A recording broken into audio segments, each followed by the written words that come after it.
I plan lessons as thoroughly as I possibly can to make sure that they're successful.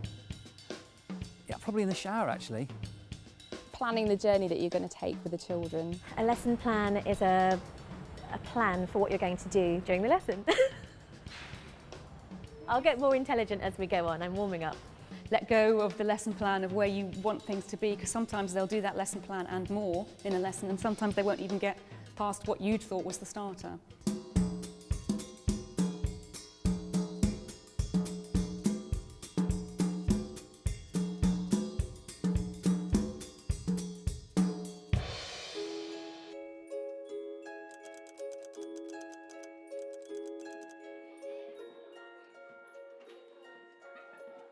I remember when I was at school, the worst thing that you could do is say, right children, let's get your books out, we're going to start on page 42, and they turn off straight away. You look around the class and you've got half of them asleep. There is no such thing as a good beginning, a good end, a good middle to a lesson. It completely depends on the purpose, on the objective of the lesson. Sometimes I won't even wait for all of the children to enter the classroom so that as they enter, we're actually up and ready doing it so the children know they've come into a room where learning's about to take place. Sometimes a starter should be inspirational. Whether it's a chant, a rhyme, a rap. So for example, if it's creative writing, I could come in role. Sometimes a starter should be puzzling. Magical mystery items in boxes that we pull out. I mean, there is no such thing as the only perfect starter.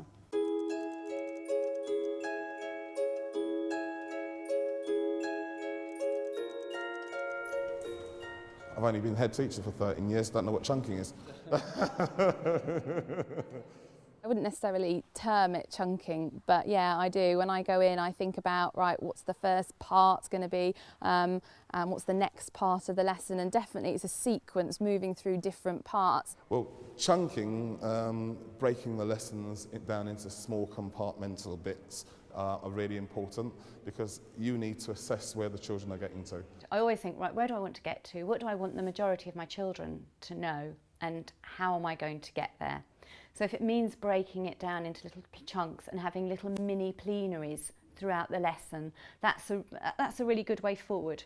And I try and vary through each part the sort of setup that the children have, so where they're going to be in the room, what sort of size group they might be working with, whether they're going to move round, all those sorts of things. So you definitely do plan it in sections, really.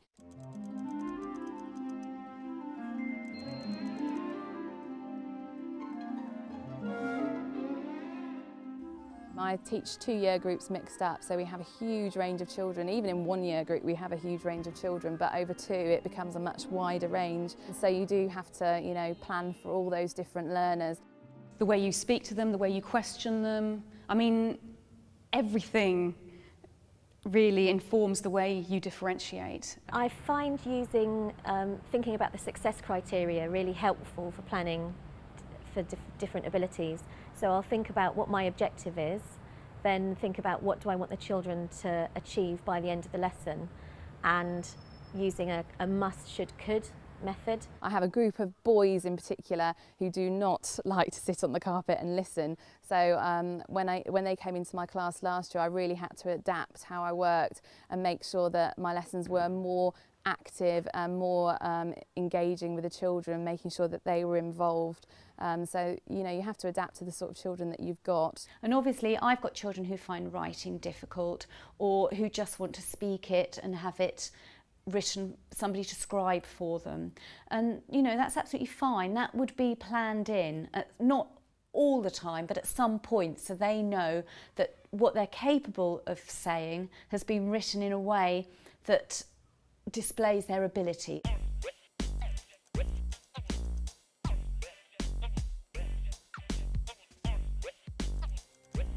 End of lesson. Okay.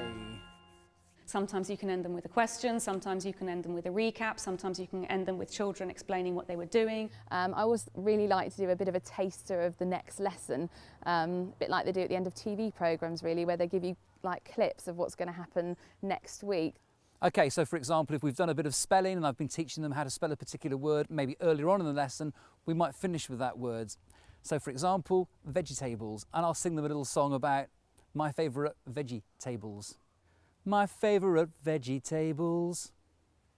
I find that you can think a lot about whiz-bang activities for your plenary, but the most important thing is to link it back to what you've been actually covering in the lesson. So sometimes simple is best.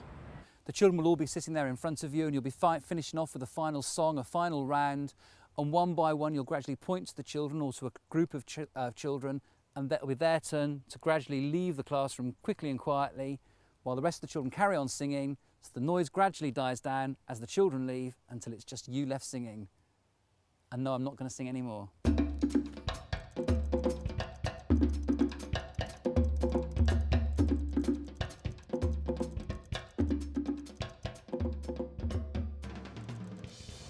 Hooks. Do I plan for those?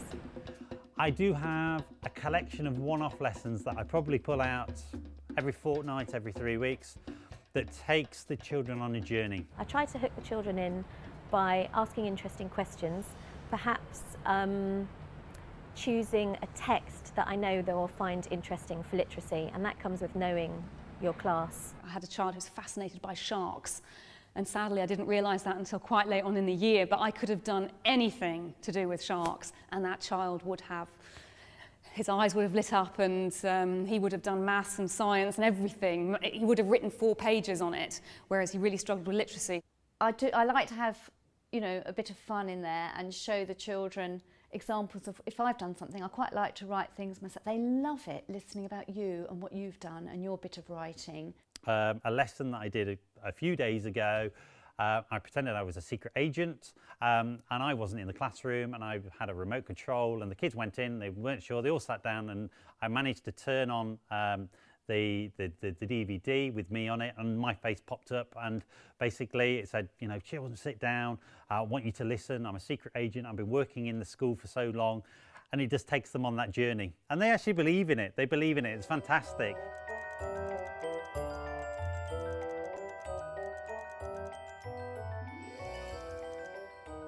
They need to know what you're looking for. It's all very well to say, oh, that was a brilliant story, or, you know, why was it a brilliant story? What is it that's made my story brilliant? They need to know the things that you're looking for, those sort of steps. And I would always discuss that at the beginning of the lesson with the children. Do they understand what the learning objective is? What do they understand the learning objective to be? And then if there's any misconception at the outset, you can clear that up before we've spent the whole lesson with them on the wrong track. And what we do at the beginning of term is discuss all the objectives and discuss all the key words. Yeah? So teachers are okay with that from the beginning of the term. Yeah? Once that's discussed, we actually plot that into onto our system, so that when teachers are planning, they've got the profile of objectives and keywords already established. And I think it is important that they know, you know, okay, if you haven't met that objective, that's okay, we'll do some more work on it, it'll come back around. And it gives them a point to the lesson, you know, why are we trying to find all the different ways you can make a snake out of 3 cubes, you know, what's the point? And I think they really need to know what the point is so they can see that the teaching and the learning is meaningful for them.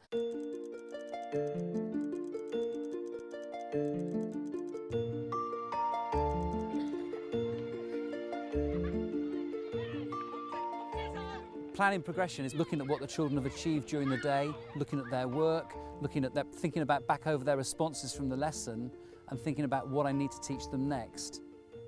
I try and see where the ideal... This is like a job interview. When planning for progression, I'll make sure that I try to take stock of where the children are at the end of a lesson, perhaps using simple techniques like the thermometer, getting them to tell you, yes, I understand. Because we do all start with what is the lesson objective. We all start at the end. Where do we want the children to be? I'm getting there.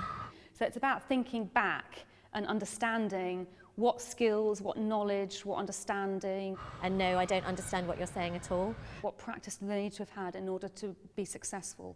So you can therefore know whether it's time to take your children on to the next stage or whether to reinforce what you've covered in the current lesson. And through that, you then plan the progression that gets them to where they ideally would be.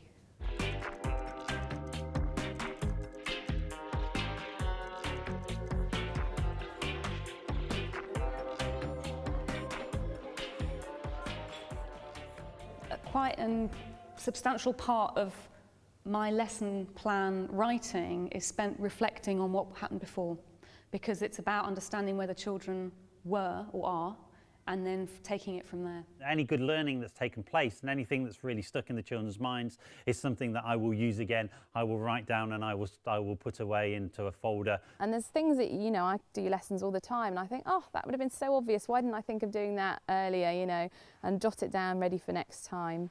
In terms of things that don't go so well, I definitely remember those things, and those things tend to be placed on the back burner and probably not used again. So yeah, it's this sort of plan, do and review cycle. As a teacher, I don't think that ever goes away.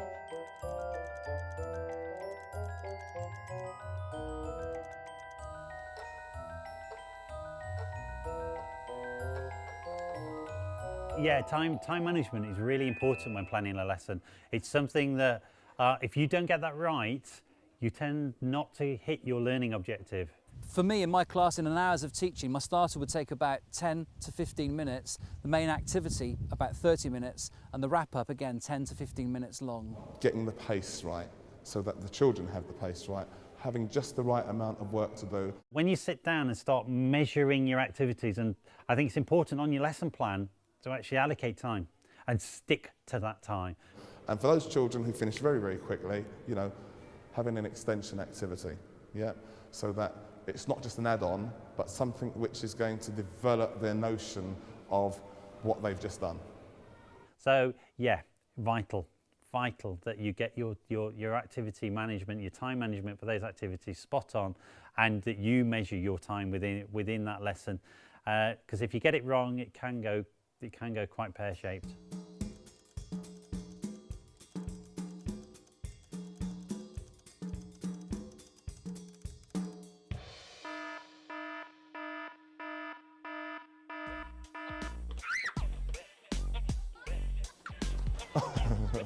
Things go wrong with lesson plans.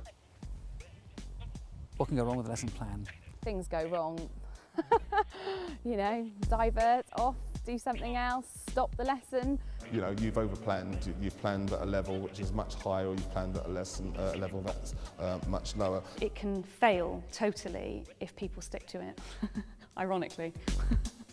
If you try and plan too much to do in the time allocated, it can go disastrously wrong. You're trying to fit it in, it's not working, and if you then stick rigidly to it, things will go wrong very badly.